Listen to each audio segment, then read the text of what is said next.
Bismillahirrahmanirrahim. Assalamualaikum warahmatullahi wabarakatuh. Waalaikumsalam warahmatullahi wabarakatuh. Bismillahi masyaallah la yasukul khaira ilallah. Bismillahi masyaallah la yasrifu su'a ilallah. Bismillahi masyaallah ma kana min ni'matin faminallah. Bismillahi masyaallah la haula wa la quwata illa billah. Alhamdulillah wassalatu wassalamu ala rasulillah wa ala alihi wa sahbihi wa mawalah. Asyhadu an la ilaha illallah wahdahu la syarika lah wa asyhadu anna Muhammadan abduhu wa rasuluhu alladzi la nabiyya wa la rasula ba'dah. Faqad qala ta'ala fil Qur'anil Karim wa huwa asdaqul qailin. A'udzu billahi minasy syaithanir rajim. Bismillahirrahmanirrahim. Ya ayyuhalladzina amanu in ja'akum fasikum binaba'in fatabayyanu. Wa qala Nabi sallallahu alaihi wasallam bada'al islamu ghoriban wa sayaudu kama bada'a ghoriban fatubal lil ghuraba. Wa qala aidan nadarallahu imra'an sami'a minna syai'a faballaghahu kama sami'a faruba muballagin au amin sami'. Sadaqallahul azim wa sadaq rasul nabiyul karim. Alhamdulillah, ikhwah fillah yang dirahmati Allah subhanahu wa ta'ala, dan sama-sama mengharapkan magfirah dan kasih sayangnya pada hari ini di subuh hari Rabu masih di bulan Zulhijjah. Allah subhanahu wa ta'ala mempertemukan kembali kita dalam ruang virtual ini. Mudah-mudahan pertemuan kita adalah pertemuan yang membawa kebaikan untuk kita semua dan juga untuk keluarga kita, termasuk juga untuk umat Nabi Muhammad SAW. Karena tidak ada pertemuan yang baik kecuali pertemuan yang memberikan kebaikan kepada umat Nabi Muhammad SAW. Tidak ada pertemuan yang buruk kecuali pertemuan yang membuat madarat kepada umat Nabi Muhammad SAW. Salawat dan salam keselamatan selalu kita sampaikan kepada baginda Muhammad sallallahu alaihi wasallam, keluarga, sahabat, dan kepada seluruh umatnya hingga akhir zaman yang senantiasa istiqamah di dalam mengemban risalah Islam. Mengemban Islam artinya adalah mempelajarinya, lalu kemudian mengamalkannya, dan setelah itu adalah mendakwahkannya. Tidak disebut mengemban Islam kalau hanya mengkajinya, mempelajarinya. Mengemban Islam itu mengharuskan mengamalkannya. Dan tak cukup sampai mengamalkan, juga harus menyampaikannya kembali, mendakwahkannya kembali. Sholawat dan salam keselamatan mudah-mudahan sampai kepada Nabi Muhammad SAW dan juga kepada kita semua ya, yang tadi istiqomah dalam mengemban risalah Islam. Baiklah, hadirin yang dirahmati Allah Subhanahu wa taala, pada saat yang mubarakah ini, di waktu yang sangat terbatas ini, kita akan melanjutkan kajian kita, yakni mengkaji mustalah hadis atau ilmu hadis. Kita samakan saja ya antara mustalah hadis atau ulumul hadis. Meskipun para ulama membedakan antara mustalah dengan ulumul hadis. Dan isi dari kitab ini, yakni kitab Nukhbatul Fikar, sebagaimana apa yang beliau sampaikan di dalam judul kitabnya adalah Nukhbatul Fikar fi mustalahi ahlil athar. Ini adalah lebih kepada mustalah sebenarnya, mustalah bagi ahlil athar. Siapa itu ahlul athar? Yakni ahlul hadis. Ya, karena athar itu disamakan dengan hadis menurut beliau. Ada juga yang membedakan antara hadis dengan athar ada. Misalnya kalau hadis adalah maja'a ani Nabi sallallahu alaihi wasallam, sedangkan kalau athar adalah maja'a an ghairihi. Apa yang datang dari Rasulullah adalah hadis, apa yang datang dari selain Rasulullah itu bukan hadis, yakni athar ya. Nah, tapi tak sedikit juga ulama yang menyamakan antara hadis dengan athar. Ya, ahlul athar itu adalah ahlul hadis. Dan insya Allah pagi hari ini kita masih melanjutkan pembahasan dari kitab Nukhbatul Fikar ini.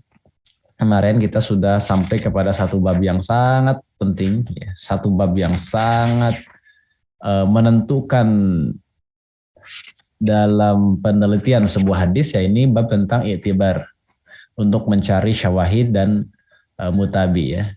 Jadi kita belajar tentang i'tibar di 2 minggu yang lalu untuk mendapatkan informasi berkaitan dengan mutabi. Mutabi itu jalur lain ya, yang bermuara pada sahabat yang sama atau jalur lain dengan matan yang sama ya. Ada 2 definisi. Kalau syawahid adalah menurut definisi yang pertama adalah jalur lain yang bermuara pada sahabat yang berbeda. Atau definisi yang kedua adalah jalur lain dengan matan yang berbeda gitu.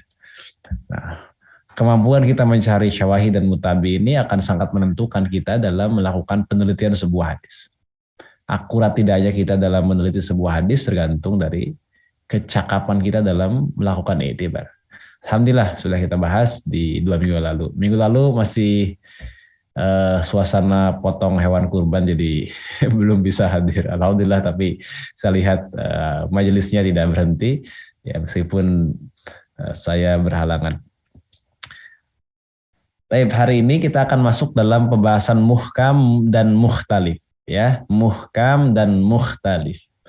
Muhkam dan mukhtaliful hadis. Apa gerangan yang dimaksud dengan muhkam dan mukhtalif?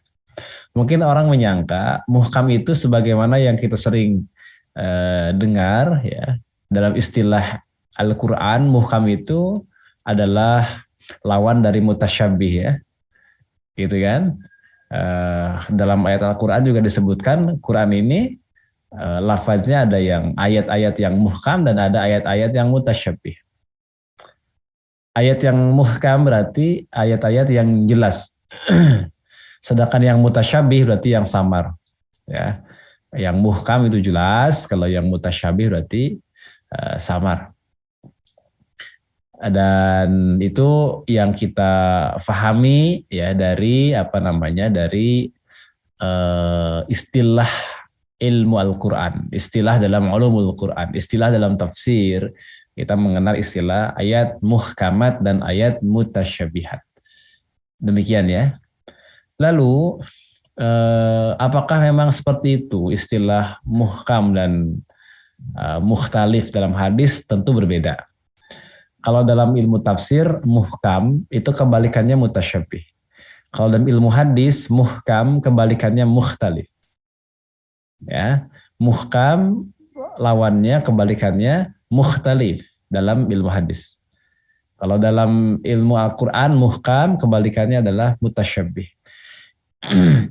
Jadi berbeda. Setiap istilah kan dalam fan ilmu yang berbeda memiliki makna yang berbeda. Contoh ilat misalnya. Ilat menurut ilmu nahu adalah huruf ilat. Yang 3 itu. Alif, ya, waw. Itu huruf ilat. Ilat menurut ahli usul fikih adalah al-ba'ithul hukum. Ya, ini motif dari sebuah hukum. Ya, motif dari sebuah hukum adalah ilat. Dan dia menjadi penentu ada atau tidak adanya hukum kan. Al-hukmu yadurru ma'al ilat. Wujudan wa adaman. Hukum itu beredar bersama ilatnya, baik ada atau ketiadaannya. Tapi ilat dalam ilmu hadis lain lagi. Ya ini apa? Cacat yang tersembunyi. Gitu. Ya, cacat yang tersembunyi dalam sebuah hadis namanya ilat. Begitu ya. Jadi satu istilah bisa digunakan dipakai dalam berbagai fan atau disiplin ilmu yang maknanya bisa berbeda-beda. Termasuk ini muhkam. Nah, begini ceritanya begini. Hadis itu dibagi 2 kan kemarin. Yang pertama adalah hadis makbul, artinya hadis yang dapat diterima sebagai hujah dan diamalkan. Yang kedua adalah hadis yang mardud ya. Jadi ada hadis yang makbul, ada hadis yang mardud. Kalau hadis yang mardud berarti hadis yang tidak dapat diterima sebagai hujah dan tidak diamalkan. Ini ya, makbul mardud. Nah, kalau kita bicara tentang hadis makbul, teori dasarnya kan hadis yang dapat diterima sebagai hujah dan dapat diamalkan. Itu teori dasar. pada perinciannya tidak semua hadis makbul itu dapat diamalkan. Ya. Jadi hadis makbul itu ada kalanya diamalkan, ada kalanya tidak diamalkan. Kapan kita menentukan sebuah hadis itu diamalkan, yakni makmul, dan mana dan kapan terjadi atau suatu kondisi di mana hadis makbul tak dapat diamalkan atau ghair makbul? Nah, ada bahasan-bahasan tersendiri. Terutama inilah yang kemudian masuk ke dalam bahasan muhkam dan mutasyabbih. Jadi muhkam dan mukhtalif apa ya? Jadi pembahasan muhkam dan mukhtalif ini ada dalam pembahasan hadis yang makbul, yang dibagi dua menjadi makmul dan ghair makmul. Ini jelas ya. Jadi hadis yang makbul, hadis yang dapat diterima sebagai hujah dan diamalkan, itu ya, hadis yang makbul itu ada yang makmul diamalkan, ada yang ghair makmul tidak dapat diamalkan. Dari mana kita tahunya? Pertama adalah apakah sebuah hadis tersebut saling bertentangan atau tidak. Gini, apakah hadis tersebut ada hadis lain nggak yang saling bertentangan gitu, secara makna? Kalau yang kemarin ikut kelas takhrij hadis, itu dalam kritik matan, dalam studi matan itu ada bahasan apakah hadis ini ya satu sama lain dari riwayat yang berbeda-beda tadi itu, dari redaksi yang berbeda-beda itu, apakah saling bertentangan? Tidak. Kalau saling bertentangan itu namanya mukhtalif. Ya. Kalau saling bertentangan itu namanya mukhtalif. Begitu ya. Nah, ketika hadis itu mukhtalif, saling bertentangan, berarti harus diselesaikan. Bisa dengan jam'u, dikompromikan. Bisa dengan nasakh, dihapus salah satunya, ya, dengan kaidah nasakh tentu saja, dihapus hukumnya. Atau bisa juga dengan yang kedua dengan apa? Yang ketiga dengan apa? Dengan tarjih, dilemahkan salah satunya.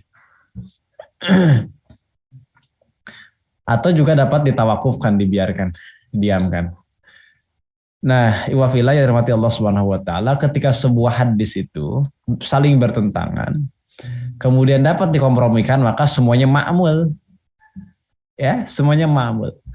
Ketika sebuah hadis itu saling bertentangan, ya, dan tidak dapat dijam'u, dikompromikan, bisanya dinasakh, berarti yang nasih, hadis yang nasih, yang menghapus, itu adalah hadis yang makmul berarti. Sedangkan hadis yang mansukh, hadis yang dihapus hukumnya, berarti itu hadis yang ghair makmul. Jelas ya? Contoh misalnya, tentang ziarah kubur. Awalnya diharamkan, lalu kemudian dibolehkan. Berarti riwayat yang mengharamkan itu sudah mansukh. Diganti dengan riwayat yang membolehkan. Itu yang nasih. Berarti mana yang makmul? Yang makmul itu yang nasih. Mana yang ghair makmul, yang tak dapat diamalkan, itu yang apa? Yang mansukh, yang dihapusnya. Paham ya? Saya ulangi lagi. Nanti ini ada bahasannya khusus ya. Ziarah kubur tadi. Awalnya haram, kemudian menjadi boleh. Nah, riwayat terakhir yang membolehkan berarti itu nasih, menghapus hukum yang datang lebih awal, yakni yang mansukh, yakni yang mengharamkan. Ya, yang mengharamkan itu berarti yang mansukh, yang dihapus hukumnya gitu. Nah, yang nasih itu makmul, yang mansukh ghair makmul. Jelas ya? Atau ada juga yang tak dapat dinasah, bisanya di apa? Bisanya di tarjih. Maka yang dikuatkan, yang rojih itu yang makmul. Yang marjuh, yang dilemahkan, berarti itu yang ghair makmul. Ada sekitar 50 model-model atau 50 arah tarjih. Sebagaimana yang disebutkan oleh Imam As-Suyuti dalam kitab Tadribur Rawinya. Ada tarjih sanad, ada tarjih rawi, ada tarjih berdasarkan matan, dan macam-macam. Nah begitu, berarti hadis yang rojih, riwayat yang rojih, yang dikuatkan berarti itu yang ma'mul. Riwayat yang marjuh yang dilemahkan berarti itu riwayat yang ghair ma'mul. Nah begitu.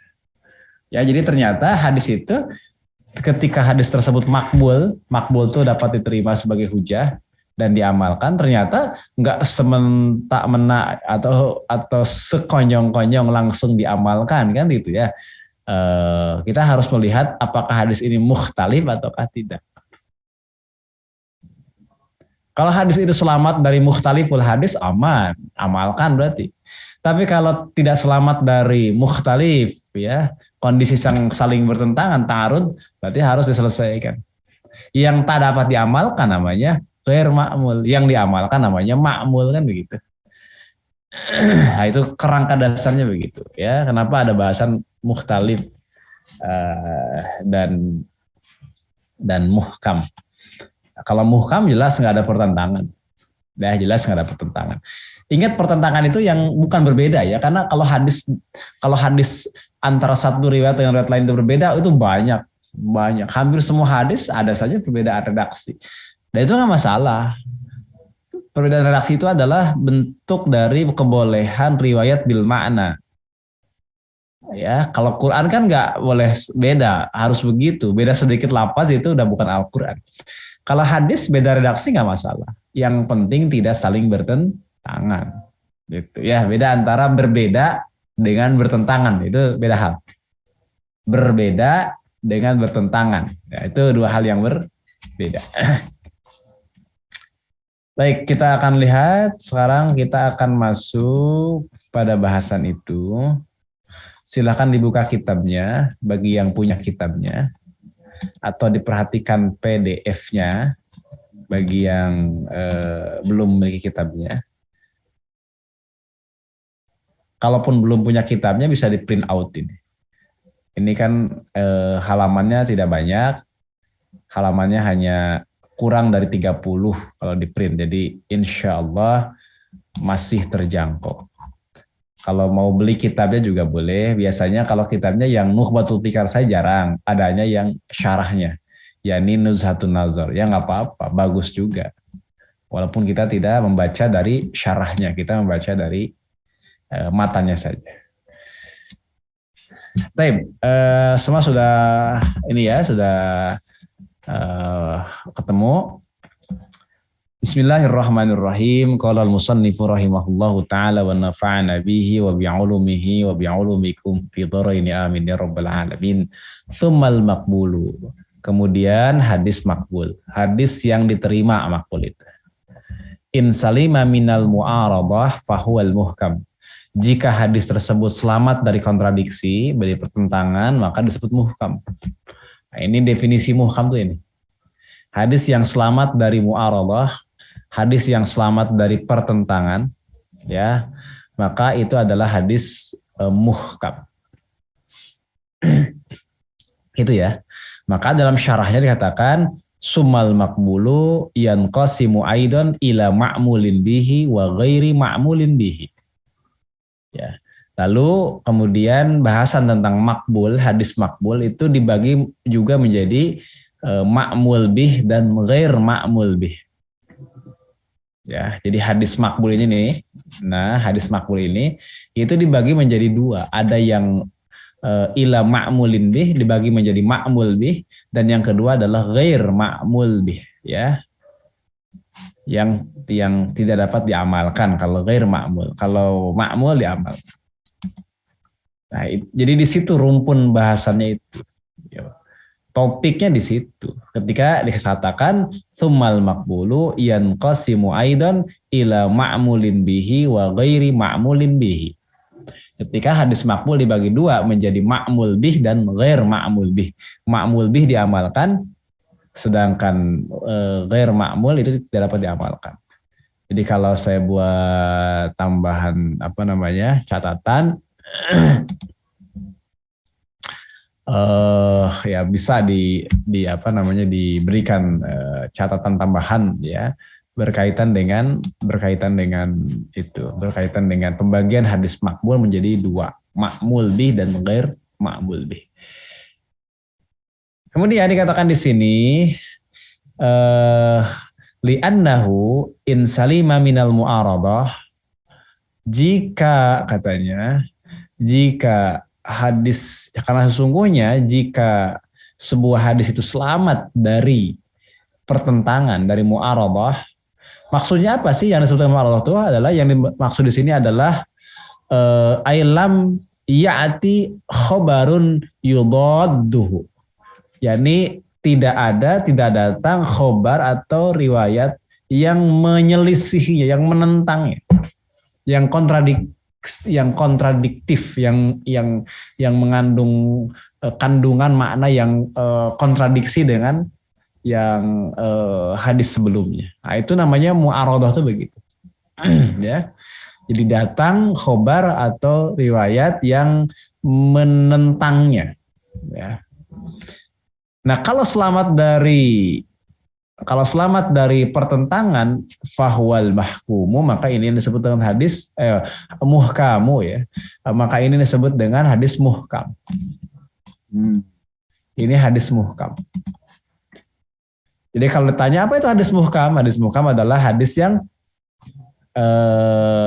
dua hadis atau lebih, atau satu hadis, pokoknya hadis lah yang selamat dari pertentangan.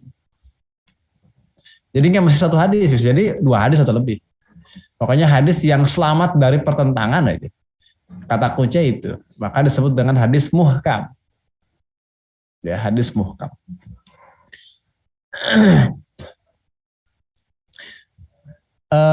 Kemudian kalau kita lihat lagi di sini dalam topik muhkam ini dikatakan dalam syarahnya wa amsilatuhu katsiratun, dan contoh berkaitan dengan ini sangat banyak, ya. Contoh berkaitan dengan ini sangat banyak. Lalu dikatakan di sini wa in urida, ya, wa in urida bimislihi fa in amkanal jam'u fa huwa mukhtaliful hadits. Nah, kalau tadi kan tanpa ada pertentangan tuh, hadis yang tidak ada pertentangan, maka muhkam. Tidak ada yang menyelisihinya. Tidak ada yang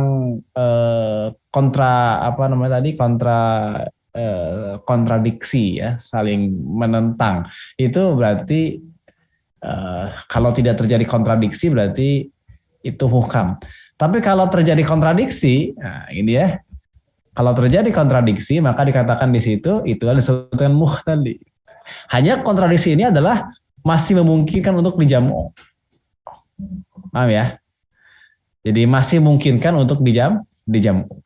Jadi apabila hadis tersebut kontradiksi dengan hadis yang semisal, ya, bimislihi, yang semisal dengannya, maka apabila memungkinkan untuk digabungkan, dijamu, dikompromikan yang hadis yang keduanya tersebut, maka disebut dengan mukhtaliful hadis. Nah, sekarang sudah terjawab, ya. Yang disebut dengan hadis mukhtalif itu apa sih? Jawabannya, yang disebut dengan hadis mukhtalif adalah hadis yang satu sama lain itu bertentangan, namun masih memungkinkan untuk dikompromikan. Begitu, ya. Maka kita bisa ambil dari definisi ini, wa in urida bimislihi fa in kana amkanal jam'u fa huwa mukhtaliful hadis. Jika hadis tersebut terjadi kontradiksi dengan yang semisalnya, ya, tapi masih memungkinkan untuk dilakukan kompromi, maka disebut dengan hadis mukhtalif atau mukhtaliful hadis. Nah, hadis mukhtalif ini mengharuskan adanya ta'arud, adanya kontradiksi. Tidak terjadi, tidak disebut mukhtalif kalau tidak terjadi ta'arud. Dia harus ta'arud. Harus terjadi kontradiksi antara satu hadis dengan hadis yang lain. Kontradiksi tersebut menurut siapa? Menurut pandangan ulama. Ya, menurut pandangan ulama. Menurut pandangan manusia berarti kan ulama. Tapi manusianya ulama. Kalau menurut pandangan kita, wah, kita mana tahu mana yang kontradiksi, mana yang tidak kontradiksi ya. Dengan keawaman kita, dengan banyak tidak tahunya kita untuk sekedar menentukan ini kontradiksi atau tidak itu kita nggak tahu. Ya, baik. Jadi demikian ya bahasan terkait dengan muhtalif dan muhkam. Kalau di dalam syarahnya begini, wa in urida maksudnya adalah fala yakhlu imma ayyakuna mu'ariduhu maqbulan mislahu ayyakuna mardudan gitu. Itu yang pertama. Kemudian fasani la athara lahu li annal qawiyya la tu'athiru fihi mukhalafahu dhaif. Ya. Jadi yang disebut dengan apa sih uridho tuh wa in uridho berarti yang menentangnya, yang menyelisihinya. Jadi hadis tersebut itu tidak kosong ya, tidak kosong dari adanya pertentangan, adanya kontradiksi dengan hadis yang lain yang semisal. Itu ketika terjadi pertentangan berarti kan itu bisa menjadikannya menjadi mardud ya secara terdasar. Tapi di sini pertentangan yang terjadi ini adalah pertentangan yang masih memungkinkan di jam'u. Itu poinnya. Karena kalau pertentangan tersebut tidak mungkin di jam'u, maka itu mudharib dhaif memang. Ya. Jadi hadis mudharib itu sama hadis yang guncang, hadis yang terguncang itu hadis yang satu sama lain saling bertentangan dan tidak mungkin untuk dijam'u, dikompromikan. Itu namanya udah mudharib, udah lain lagi istilahnya, hadis mudharib. Ya. Nah, makanya dikatakan dalam syarahnya begini. Wa in kanatil mu'aradatu bimislihi. Jika terjadi kontradiksi dengan yang semisalnya, fala yahlu imma ayyumkinal jam'u baina madlulaihima bighairi ta'assufin aula. Ya. Fa in amkanal jam'u fi maksudnya adalah huwa nau'ul musamma mukhtalif al hadis. Jadi kalau kontradiksi yang terjadi itu terjadi dengan hadis yang semisalnya dan tidak tidak sepi dari kemungkinannya untuk dilakukan jam'u, ya masih memungkinkan dilakukannya kompromi di antara dua topik tersebut, maka itu nanti dikatakan sebagai mukhtalif ya. Jadi kalau masih ada kemungkinan untuk jam'u maka disebut dengan mukhtalif. Kalau tidak mungkin di jam'u apa disebut dengan hadis mudharib ya. Kalau mudharib dhaif, kalau mukhtalif enggak dhaif. Mukhtalif itu bukan hadis dhaif, hadis maqbul tetap. Tapi nanti salah satunya adalah hadis ghair ma'mul. Ya, hadis yang ghair ma'mul. Baik, contoh habis ini. Contoh kalau di syarahnya itu ada dua hadis yang seakan bertentangan. Pertama adalah hadis sahih yang berbunyi la adwa wala tiyarah ya. Jadi la adwa, tidak ada penularan. Ini berarti menegasikan adanya penularan penyakit. Ya. Jadi nggak ada itu penyakit menular. Menurut hadis ini. Hadis ini hadis sahih. Ya, hadis ini hadis yang sahih. Hadis ini hadis sahih akhrajahul Bukhari wa Muslimun. Ternyata hadis ini memiliki ta'arud ya, memiliki aspek ta'arudnya dengan hadis yang lain. Ada kontradiksi dengan hadis yang lain, yakni apa? Ma'a hadisin firra minal madzumi firaraka minal asadi. Larilah kamu dari penyakit kusta seperti kamu lari dari kejaran singa. Dan dikatakan keduanya sahih. Hadis yang kedua itu diriwayatkan oleh Imam Ahmad, Imam Bukhari juga. Akhrajahu Ahmad wa akhrajahu al-Bukhari. Jadi keduanya sahih. Hadis pertama itu mengisbat adanya, menegasikan adanya, menafikan adanya penularan. Hadis yang kedua menetapkan, mengisbat adanya penularan penyakit. Ya, baik itu kuman berupa bakteri atau virus ya.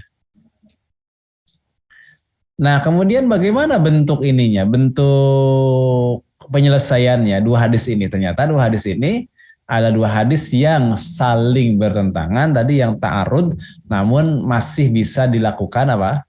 Masih bisa dilakukan jam'u gitu. Maka hadis ini termasuk dalam kategori hadis mukhtalif, bukan hadis muttarib, karena masih dapat dilakukan jam'u. Tentu saja hadis ini bukanlah hadis muhkam ya. Kalau hadis muhkam kan selamat dari mu'aradah. Kalau ini nggak selamat dari mu'aradah, ada pertentangan, ada mu'aradah. Maka ini hadisnya mukhtalif. Karena masih mungkin dijam'u, maka bukan hanya bukan hanya bertentangan yang jatuhnya pada mutarib, tapi hadis ini adalah cukup disebut hadis mukhtalif. Berarti hadisnya dhaif atau sahih? Sahih. Hadisnya makbul atau mardud? Oh, makbul. Gitu. Dua-duanya makbul. Beda kalau mutarib ya. Kalau mutarib itu karena saling bertentangan maka dua-duanya menjadi mardud. Kalau ini enggak, dua-duanya adalah makbul. Namun nanti ketika diteliti ternyata bisa nggak dikompromikan, di jam'u. Kalau di jam'u dapat dilakukan berarti makmul dua-duanya.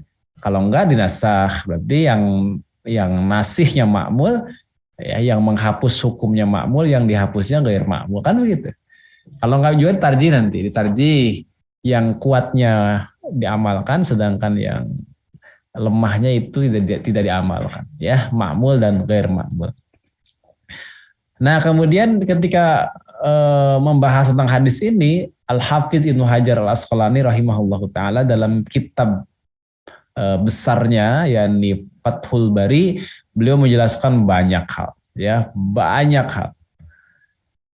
Penjelasan yang sangat terang benderang terkaitan dengan masalah ini. Jadi intinya beginilah, intinya bahwa yang membuat orang itu sakit dan sehat itu Allah Subhanahu wa taala. Ya. Jadi yang membuat sakit dan sehat itu adalah Allah Subhanahu wa taala. Sehingga ketika dikatakan la adwa itu sedang bicara sabab gitu. Jadi sabab yang membuat sakit itu adalah bukan si kuman gitu. Bukan si bakteri, bukan si virus. Tapi yang membuat sakit itu adalah Allah. Ini masalah pembahasan sabab. Akhirnya clear ya, ini kan masalah keimanan. Yang menyehatkan, yang membuat sakit itu Allah Subhanahu wa taala, dengan izin Allah Subhanahu wa taala. Itu maksud dari la adwa itu. Adapun maksud yang kedua yakni firra minal majzumi firaraka minal asad, ini adalah dalam rangka untuk menghindari dari keburukan. Artinya bahwa memang penyakit itu secara nyata ya itu bisa menular gitu ya. Penyakit itu menular. Tapi menularnya adalah karena izin Allah, karena semua tunduk pada ketentuan Allah. Begitu ya. Virus kodarnya begitu. Virus kodarnya ya menginfeksi, menular. Bakteri kodarnya ya menginfeksi, menular gitu. Jadi virus dan bakteri adalah makhluk Allah yang tunduk pada kodarnya Allah. Gitu ya. Nah, maka tidak ada istilah penularan karena sendirinya semuanya karena ketentuan Allah Subhanahu wa taala. Karena semuanya berjalan berdasarkan qadar Allah. Semuanya tunduk pada khasiat-khasiat makhluk yang Allah ciptakan, kan begitu. Itu maksud la adwa. Adapun maksud dari firra itu lari karena memang faktanya makhluk Allah tersebut menularkan. Ya, berdasarkan qadarnya Allah tadi, makhluk tersebut walaupun kecil itu menularkan, ya begitu kurang lebih ya.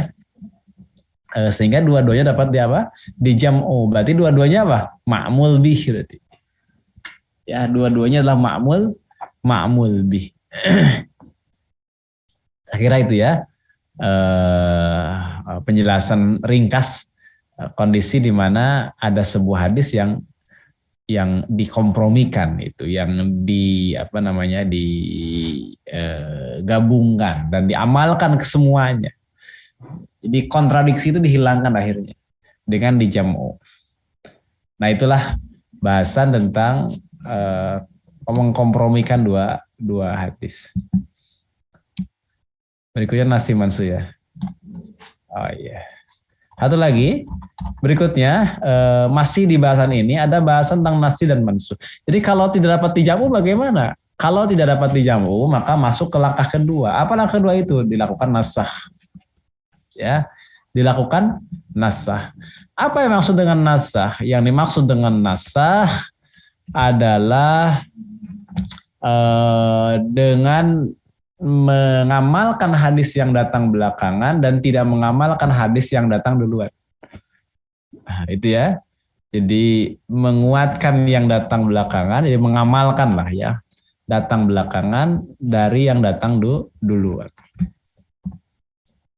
Oh ya, berkaitan dengan jam'u di atas itu, sebenarnya hadis terkait itu banyak ya, banyak. Termasuk juga adalah penjelasan para ulama ketika memahami la adwa, juga ada yang memahami di situ kan la-nya la nafi ya. La nafi yang artinya kan tidak, tetapi dapat dimaknai nahi, jangan. Seperti la dororo wala diror. Itu kan la-nya la nafi. Tapi maknanya adalah nahi kan. Bukan tidak doror dan tidak diror, tapi jangan berbuat doror dan diror, gitu maksudnya. Ini juga la adwa bukan tidak menularkan, tapi jangan menularkan. Nah itu ya, itu juga salah satu ikhtiar para ulama untuk memahami hadis tersebut agar selamat dari kontradiksi, sehingga dua-duanya dapat diamalkan. Karena bagaimanapun mengamalkan dua dalil itu jauh lebih baik daripada meninggalkan salah satunya. I'mal dalil lain afdol ya, atau khair min ihmal ahadihima, daripada meninggalkan salah satu dari keduanya. Nah, jadi tetap itu yang dikedepankan. Nah, kemudian yang berikutnya adalah tentang nasih sekarang dan mansuh. Ini yang kemudian masuk dalam teori nasah ya. Masuk dalam teori nasah. Kita buka. Ini dalam bab yang berbeda ya. Tapi dalam rumpun yang sama tentang muhkam dan mukhtalif. Di dalamnya ada jam'u, kemudian berikutnya ada nasih dan mansuh. Nah, dikatakan di situ bahwa au tsabatal mutaakhiru fahuwa nasihu wal akharu al mansukhu. Wa illa fattarjihu thumma at-tawaqquf. Di sini sebetulnya ada dua teori lagi yang nggak dibahas, yakni tarjih dan tawakuf, kepanjangan soalnya. Ya, kepanjangan. Jadi nggak banyak dibahas tentang tarjih dan tawakuf. Kalau nasih mansuh masih diberikan catatan sedikit gitu. Jadi apa yang disebut dengan nasih itu dan apa yang disebut dengan mansuh begini ya. Mu'alif menyebutkan bahwa au tsabatal mutaakhiru, apabila suatu hadis itu kan tidak dapat dilakukan jam'u ya. Tidak dapat dikompromikan. Ini nggak bisa dikompromikan. Hadis yang terbukti bahwa hadis tersebut datang belakangan, mutaakhir, maka itu nasih. Sedangkan hadis yang terbukti datangnya duluan, hadis yang lain, berarti itu namanya mansuh. Ya, jadi hadis yang terbukti mutaakhir yang datangnya belakangan, berarti itu nasih. Sedangkan yang datangnya duluan wal akhar yang lainnya, berarti hadis itu mansuh. Jelas ya? Jadi hadis nasih itu begitu, hadis yang datangnya akhir belakangan, sedangkan yang mansuh adalah yang lainnya, yang datangnya duluan. Nasih berarti menghapus, mansuh berarti dihapus. Katanya wa illa, dan jika tidak dapat dilakukan dengan cara nasah, maka lalu dengan fatarjihu, dengan tarjih. Kalau tidak dapat ditarjih, maka tsumma tawaqquf, maka dilakukan tawakuf, didiamkan sampai hadirnya bukti-bukti yang dapat mengamalkannya. Ya, tarjih ini nggak dibahas panjang lebar karena memang bahasanya panjang sekali. Ada 50 arah tarjih dalam hadis itu. Karena ada tarjih berdasarkan sanad, matan, rawi, macam-macam. Begitu ya. Nah, di sini beberapa contoh tentang nasih itu banyak. Nasih mansuh itu banyak.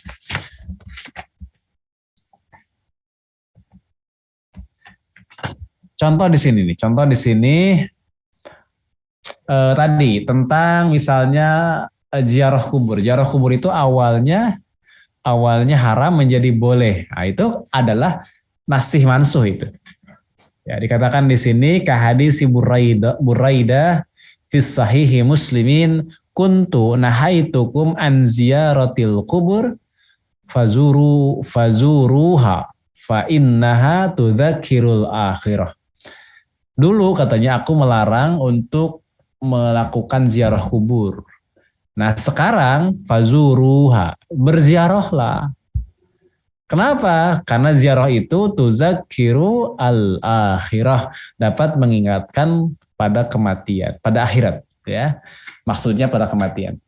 Ya, pada hari akhirat. Jadi ini adalah apa? Ini adalah bentuk nasah, ya, ada yang nasih, ada yang mansuh berdasarkan penjelasan langsung dari Rasulullah Shallallahu Alaihi Wasallam. Begitu ya. Atau juga bisa jadi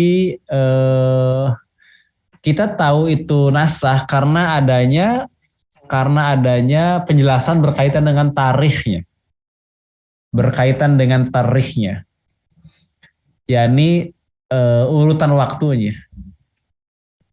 Urutan waktunya. Contoh misalnya hadis yang berkaitan dengan ini adalah banyak sekali, wa huwa katsirun kata beliau. Di antaranya adalah tentang berbekam, ya. Berbekam ketika puasa itu batal kata Nabi. Peristiwa itu terjadi pada Fathu Mekah. Namun ternyata Rasul berbekam ketika haji wada. Nah, tahu kan tarikhnya itu? Tarikhnya tahu. Maka hadis yang datangnya belakangan tadi yang di haji wada itu menjadi nasih, menghapus hukum yang sebelumnya, yakni yang datangnya duluan. Yaitu adalah larangan berbekam, ya, karena akan batal kan puasanya di momen Fathu Makkah. Nah, berarti hadis itu dua-duanya sahih tidak sahih? Bukhari Muslim. Ya. Berarti makbul. Oh iya, makbul bukan mardud. Hanya terjadi tadi mukhtaliful hadis.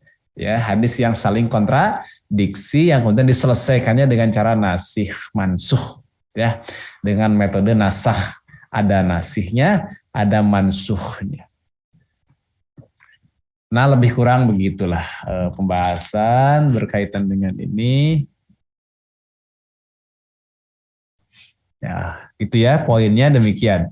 Jadi kalau hadis tersebut mukhtalif, maka al-jam'u yang langkah pertama itu. In amkana, kalau mungkin. Kalau nggak bisa dijam'u, maka fa'atibarun nasihi wal mansuhi, dengan nasih wal mansuh.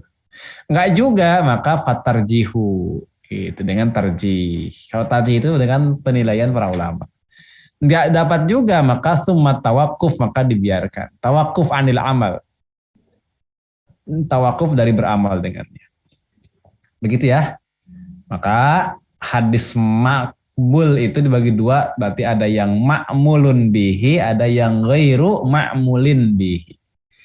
Kalau yang ma'mul bih itu ada dibagi dua lagi. Kalau selamat dari mu'aradah, insalima minal mu'aradah, namanya muhkam. Tapi kalau ada yang menyelisihi, maka namanya adalah mukhtalif. Ya.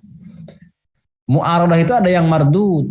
Ya ini kalau saling bertentangan dan tidak dapat dikompromikan itu mardud. Tapi ada juga mu'aradah yang makbul tetap. Kenapa? Karena masih mungkin untuk dikompromikan. Kalau enggak dapat dikompromikan, ya berarti dilakukan apa namanya nasah. Kalau enggak dapat dilakukan nasah, berarti dilakukan apa namanya tarjih. Saya kira itulah poinnya. Kalau nggak dapat juga dilakukan tarjih, maka tawakuf, dibiarkan, didiamkan. Tapi itu mudah-mudahan dapat dipahami bahasan kita pada pagi hari ini tentang muhkam dan mukhtalif hadis, termasuk tambahannya adalah bahasan kita tentang apa ini? Tentang nasih dan mansuh. Ini memang bahasan yang tidak sederhana. Ini bahasan kelas atas ini ya, bahasan kelas tinggi ya terkait dengan nasih dan mansuh ini.